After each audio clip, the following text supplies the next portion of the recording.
Hello, my name is Eric Garf, and you are listening to Subgenre.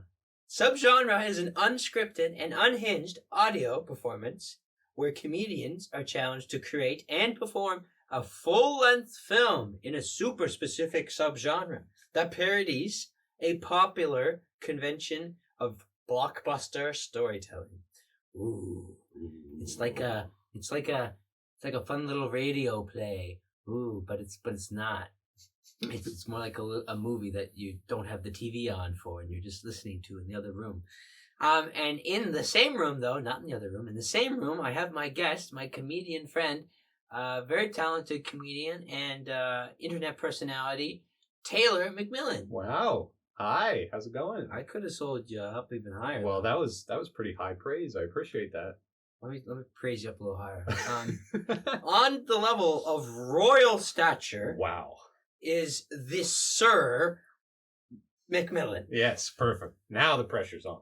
Yeah, expectations. Yeah, just shot through the roof. Not just my expectations, but the audience's expectations are high. That's what I mean. People who don't know me, they're like, wow, this guy's about to bring it. So I bet you're wondering, like, what do you expect with this podcast? Like, what, or audio performance? What do you expect? Well, you should expect an improvised storytelling event, and we are doing it in a super specific subgenre. It's like you take a regular genre, like drama or comedy, and then you go you get into like subgenres there. You go super specific and find the niche in the genre. Mm-hmm. Yeah, so now we need to find that genre. So, Taylor. Yes. I need to ask you, what is one of your favorite movies? One of my favorite movies, huh? I think I'm going to go back. I'm going to go back a little bit. I'm going to go back before the MCU, before all this crazy superhero nonsense, right? Mm-hmm. I'm going to go back to the OG. We're talking the original Spider-Man movie. Sony Pictures, Tobey Maguire, Spider-Man. Yes. Original Spider-Man. I love that. It's so good. I have it right here. Oh my, and there it is. There it is. This is for viewers. This is the movie. People who are viewing. It's a very nice steelbook you have of it. Wow. Yeah. Because it's so good. It is. It's amazing. It's such a classic, like, Spider-Man or even superhero movie. Now, this, to me, is a superhero subgenre. Yes. But specifically in the subgenre,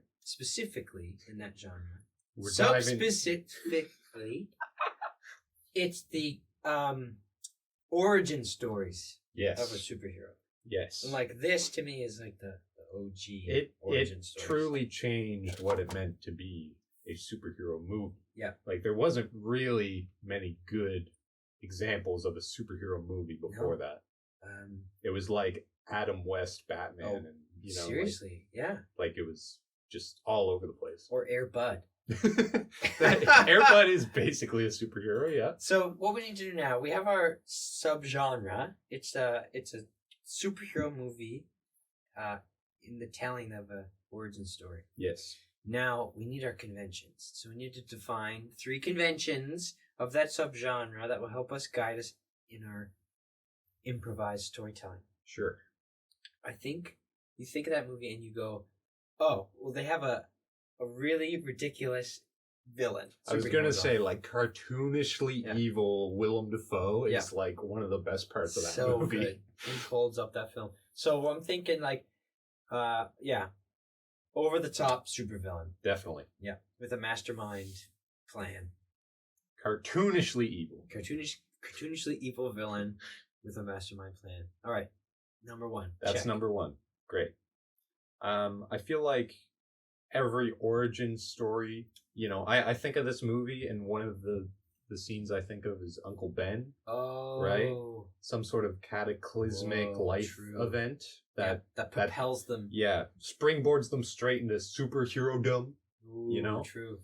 Yeah. Something like that. So like the milestone that, what'd you cataclysmic life event is what I said, I think. A cataclysmic life event.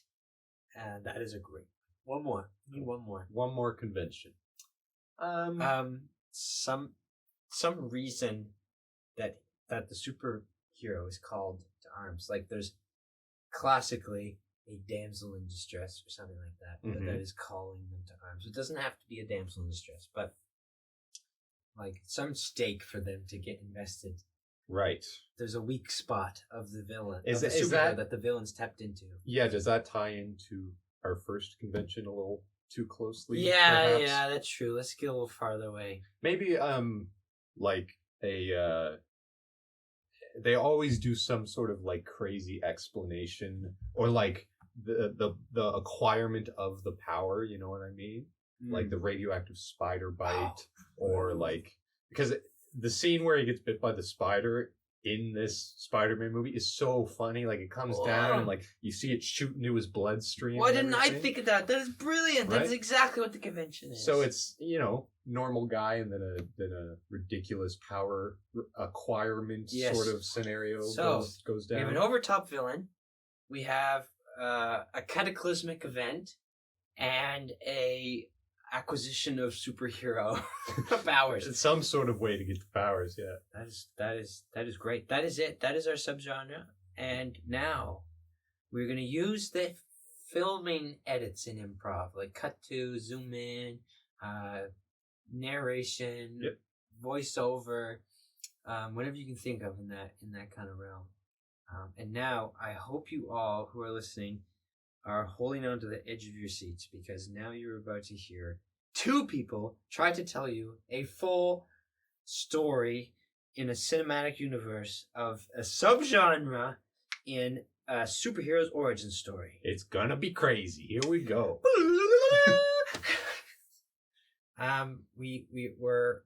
We're in the sewers. We're in the sewers. Yeah. Sewers of New York, of course. The sewers of New York. It's gotta be New York. And there's these rats are crawling around up in the sewers in Europe.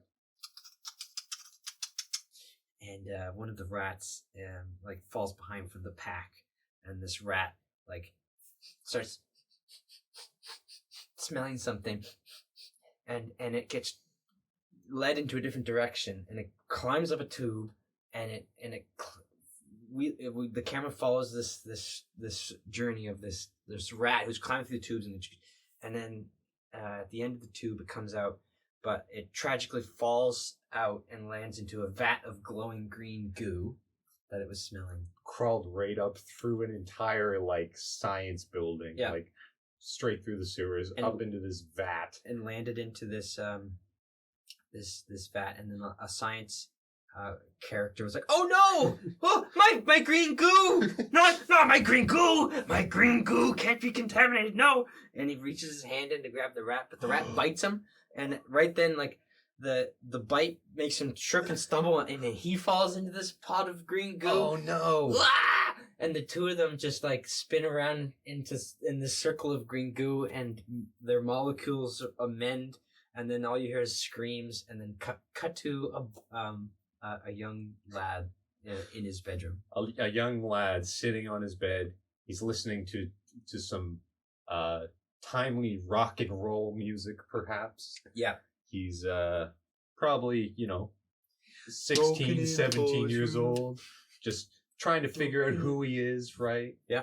Oh yeah. He's got like a poster on the wall of like of something he finds attractive. Something he finds attractive. Whatever his like attraction is. Mm-hmm. It's like super specific. It's like a girl and she's got like long fingernails. Okay, like, cut away from that. And you hear Jeremy, are you in there? Yeah, just 1 second. Rips the poster off the wall and crumbles it up and kicks it under the bed. Yeah, come in. Hey, sport. Just checking in. It's Oh, hey, my dopey stepdad. Yeah. Hey, what's up? It's a pretty nice day out there. Maybe you're gonna go out and hang out with some friends or something. It's a beautiful Saturday afternoon. I hate for you to just sit in your room all day once again. Like you do every Saturday. No, Fine, whatever. I'll get out. All right, I'll go out. Just leave me alone. Okay. Well, Close the door. I just think it would be good for you. That's all. Close the door. Just like slowly closing the door, Close and it. like whispering through the crack. You know, you really should do that more. You could make some. Goodbye. Fine, I'll go outside. Just let me check my MSN Messenger really quick. Nice. Well, where's everyone hanging out today? Picking. And everyone is hanging out at the beach. The Cool. nearby New York beach. Oh, I hate the beach. All right, I'll go. But I'm not going downstairs and talking to my awkward stepdad again. I'm climbing out the window like a cool rebel. Oh, wow. I am. Because my name is Marcus Aurelius, and I am a rebel without cause. That's... Shh. Whew. He jumps out the window. And he actually makes it? Yeah. He just, no problem, just Nope, straight out the no window? problem. He's actually quite athletic. The camera pans back over to the shelf, and it shows like all these gymnastics awards that he has. Perfect. Yeah. Good justification. Yeah. Love that. Cut to the beach. So we're at the beach. Everyone is, let's say, he's got 2 or 3 friends, depending on how many characters we feel like playing. Yes, yeah. And There's 50 people at the beach. It's a huge party. It's spring break. And all their names are... Nope. Yeah. So everyone's hanging out, playing beach volleyball, going for a swim. Hey, Spud, pass me a bud. Oh, you got it, broski. Here you go. Glug, glug, glug. I love Saturdays at the beach. Oh, like we do every Saturday. Hold up. Who's that coming down the sand dunes on a scooter? Is that Marcus? Is that little Marky Mark? Oh, God. Hey, Marky Mark. Man, I've never seen you out here on the beach on Saturday. Well, what's up, man? Whatever, guys. Just let me hang out here for a bit, would you? My stupid stepfather, dopey character of a role model is making me go out on a Saturday, so I'm coming here to the beach to hang out. Yeah, you talk too much, man. I don't know. You're kind of weird. I won't talk. I'll just go sit in the sand, whatever.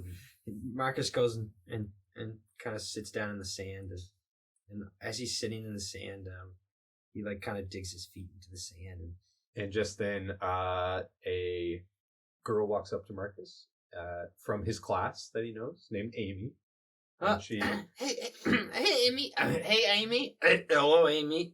Oh, hey, Marcus. Hi, Amy. It's nice to see you out here at the beach for once. Thanks. Yeah, it's nice to be at the beach. To see be me? At the sea, be near the sea to see you at the beach. It's a Saturday. That's the sea. You see the sea? Is that what you're saying? I need to pee. Goodbye. Okay. Well, see you later, I guess. Bye, Amy. She walks away. God, I think she likes me. Just pounding the sand, God damn it. And as he's pounding the sand, he's pounding it so hard that all of a sudden all these hermit crabs start coming up out of the ground and out of these holes, and there's like 1 and then 2 and then 5 and then 10 and then 50 and then 100, and they're all just crawling around him. He's like, oh my God, what's going on? And all these little hermit crabs crawl underneath of him and start carrying him away like a big group of ants. And he's like, oh my gosh, does anyone see this? But no one sees this. No one's listening. Oh, throw me a bud. Yeah, woo! And he gets carried around to the backside of this dune and dropped off in front of this giant king crab who is sitting there and snapping his claws like. Who is it that has entered my domain? Oh my God! It's a talking crab. No, I'm so sorry. I didn't mean to interrupt. Who are you? Shh! You talk too much, Marcus. Wait a second. I know what you are. You're the king crab of Staten Island. The very famous king crab of Staten Island. I'm not worthy. I've brought you here to grant you a wish. A wish? Well, I've been watching you, Marcus. Creepy. A little bit, yes. I'm not going to lie. I don't even come to the beach. How would you even know I exist? Well, I've been waiting for you to come to the beach for like 2 years so I could talk to you, but you never show up. I don't know. Anyway. I'm busy looking at my posters. Yeah, that's some weird stuff, man. It's not a creepy thing. It's like a Santa Claus watching you kind of thing. Anyway, get to the point, would you? I've brought you here to grant you a wish. I know your struggles. I know you just want to fit in and be cool. And be the best gymnastics person and be the in best high school. gymnastics person and be able to crawl out windows as you please. So Yes. I've come to give you a gift. Come a little closer. Okay. Little closer. The hermit crab's like push him closer. My claws are big, but they're not that big. A little closer. Okay, I'm really close. I'm like basically on your lap right now. Okay, close your eyes. Ow! You just pinched my ass. Yes, I did. Oh my gosh, I don't feel so good. And all of a sudden, Marcus gets really faint and dizzy and collapses, and the hermit crabs all gather around him, and the screen goes by. And he's awoken to the sound of, "Pass me a bud, bud!" He's just back in the same spot where he dug his feet in. He fell asleep. He just woke up. He doesn't know what happened. Amy walks over. Hey, are you okay? Oh, yeah. I was like, yeah, I'm good. Just had a weird dream about you and I. No, you don't look so good. You weren't- should go home. That's a good idea. Bye, Amy. Little role reversal there. Yep. He stumbles into the house and his dad's like, "Hey, what's up, kid? How's it going? Did you enjoy the beach? You look a little sandy." Yeah, it was great. I think I got a heat stroke or something. Drinking? No, it's okay Dad, if you drink. Stop. It's totally Just fine leave me if you alone. drink. Leave me alone. And he runs to his room and slams the door. And we cut to the sewers of New York. The same little rat family scurrying down the tunnels. But this time, there's a big shadow that slowly starts to cover them. And they all look up in fear and run in the opposite direction. And we slowly pan up and we see one big, huge rat man hand slap the side walls of the sewer. Dun, dun. And we hear a big growling. I don't know, what do rats do? What do they growl? Snickers? Yeah. We hear a very large and menacing right? That's a scary sound. That's so funny. All right, come back to the house. Hey, kid, I just want to let you know it's Take Your Son to Work Day, and I just wanted to let you know I'm going to go work for my job. That's the Public Works, Waterworks business. We're going on this cool trip down in the sewers if you want to come with me today. Oh my god, do I have to come? Seriously? Yeah, actually you do. I think I signed the papers and you can't attend school and you have to come with me, and if you don't, you get an F. So you probably should come with me. I'll start the car, meet you in the car. Please don't jump out the window. I won't, I promise. And the door slowly closes. Like, okay, I thought you wanted to Locks the door. And then he climbs out the window. Of course. That's the only way he ever leaves his room is by climbing out the window. It's a real problem. It's a real problem. There's like scuff marks all along the siding of the house. Mm-hmm. So we are at the Public Works. Where are we? In the sewers? We're like they're at a manhole on a street in New York on 4th Avenue It's or 5th like Avenue, whatever it is. It's like 20 people in a circle, all standing around and just like staring at a manhole cover. Like 4 of them have safety vests, and everyone else has like white collar shirt and a tie. It's like, you know, all the business people came to like the job site, and you know, the workers are like, we just want to get this done, like, and everyone else is like, oh wow, this is so cool. I never get to come out here. They have all these children with them, like, all right, son. This is just a routine procedure. I'm gonna clip myself in, and I'll be the first one to go down in the hole. Shouldn't be any problem. There should be no issues. I don't want you to be worried. This is an easy thing. I do it all the time. There's no reason to be afraid. And once I get down there, it's your turn to come down. You come join me. okay, yeah, I get it. That's fine. Whatever. All right, here I go. I'm going down the hole.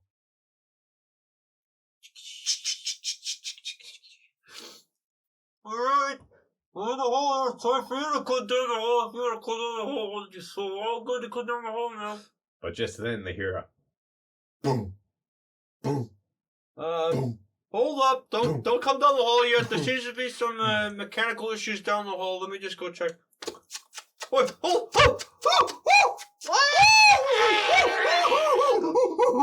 Yeah, are you okay? What's going on down there? I'm coming down. And he links up. Marcus starts, what's the word? Repelling down. Realizing as he's repelling, like his hands have really good grip, like really good vice grips onto the rope. It's like, oh wow, he can really clench right on. And like, it's almost like no one could remove his hands once they were clenched on there. And he makes it to the bottom, and there's no sign of his stepdad at all. Except his glasses. Are floating down the sewage. Floating down the sewage. What a mental image that is. I'm like a little turd, like hung up by a little turd. Yeah. Anyway, yeah. Dad? So Marcus looks around and he realizes he's alone in this giant sewer. He looks up the manhole cover. Everyone else seems to have left. I don't know if they went to get help. Where'd they all go?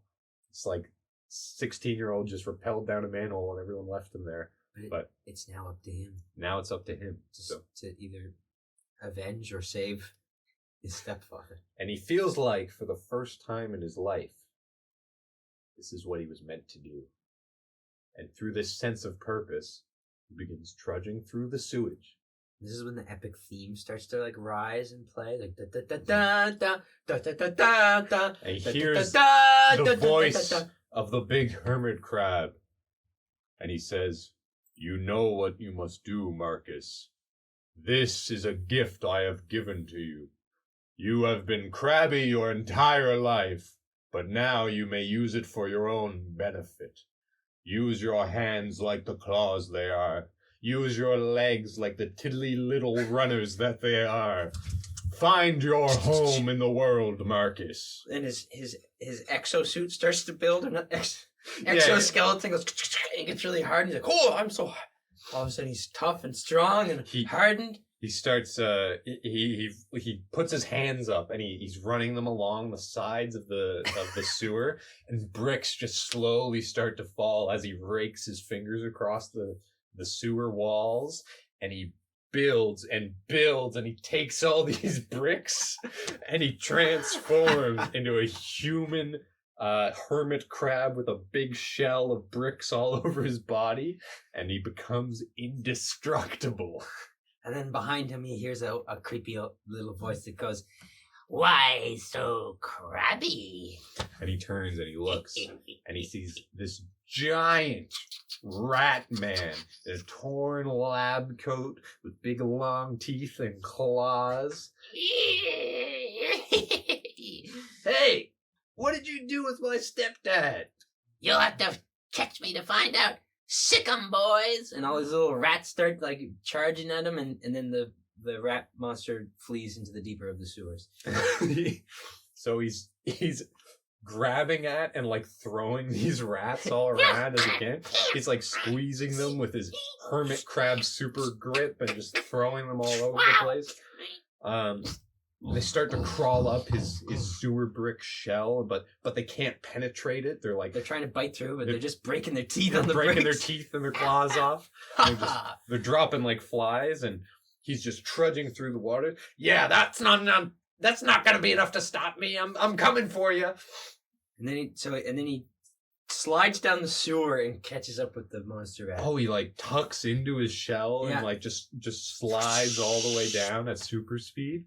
And then knocks the rat monster off his feet, and he's like, "Wow, rats! Oh, rats! Oh, rats! You got me!" Is that it? Are we gonna have a grand showdown or what? that is the showdown. That's it. Oh, you got me. I got you fair and square. Now, where's my stepdad? All right. I ate him. You ate him? I ate him. All right, I ate him. Well, that's not good at all. What am I gonna tell my mom? I ate her too. What? When'd you do that? A while ago. Well, I guess that sucks, doesn't it? You're gonna have to, I confess, and you can take me to jail. I just take you to jail and I never see my family again, I guess. Go to the newspaper, and the newspaper's like, Crabman kills Ratman who ate his whole family. Crabman takes Ratman to jail, never sees his family again. Ratman's locked up for life. Nas on the cell, but will never leave. All thanks to Crabman. We cut to Crabman / young Marcus in his bedroom. And he has he no longer has his sewer brick shell. He's slowly just like collecting things he likes as he walks down the street. So he basically just has a huge ball of trash all over him, like just things he's found and picked up and liked. And he's listening to the same rock music he was listening to at the start of the movie. Just bobbing along, happy. Then you hear, and it zooms in on his face as he turns to look at the door. Hello? Who is it? Could you open the door for me, please? And he slowly gets up and opens the door. And who is it? Hello, my name is Professor Xylophone. Don't be shocked by my bald head and very advanced technology of my wheelchair, but I am the head professor of a university for strange beings who have been given great gifts. And I'm wondering if you, Marcus, are interested in joining our university. Well, I don't see why not. Smash cut. Credits. Wow. Holy. What a story of Crabman. Came together pretty quick at the end. It really did. Wow. Wrapped it all up. Crabman. Did you think it was going to be Crabman? Spiders, crabs? You know? I liked the Crabman, you know? I just said, let's go to the beach and we'll figure it out, right? We'll figure it out. I didn't know if it was going to be a crab, a dolphin. I was going to like shark, starfish. Yeah, all kinds of stuff you could use. So many characters at the beach. Starfish Man would have been cool too, yeah. Yeah. Loved the fingernail poster. Don't know why. That was weird. That was just the foreshadowing for the crab claws. Yeah. You know, exactly. It all makes sense in hindsight. Yeah, it's all claws. Yeah. And the rats too, with the rat claws. Yeah, the rat claw. Wow. New York, right? Strange place. Yeah, those New York beaches. Love it. Professor Xylophone coming at the end. Yeah. Well, there's a subgenre for you. I hope you all enjoyed it. Great job, Taylor. Yes, thanks for having me. It. I had so much fun. You chose a great subgenre, I'll tell you that. And if you like this subgenre, and maybe you'll listen to another one. I hope you do. Yeah. And Taylor, thanks again. And why don't you say thanks to our audience for listening? Yeah, thanks for listening, everyone. I'll say it because Eric apparently can't. All right. Cheers. And you've been listening to Subgenre. And bye-bye.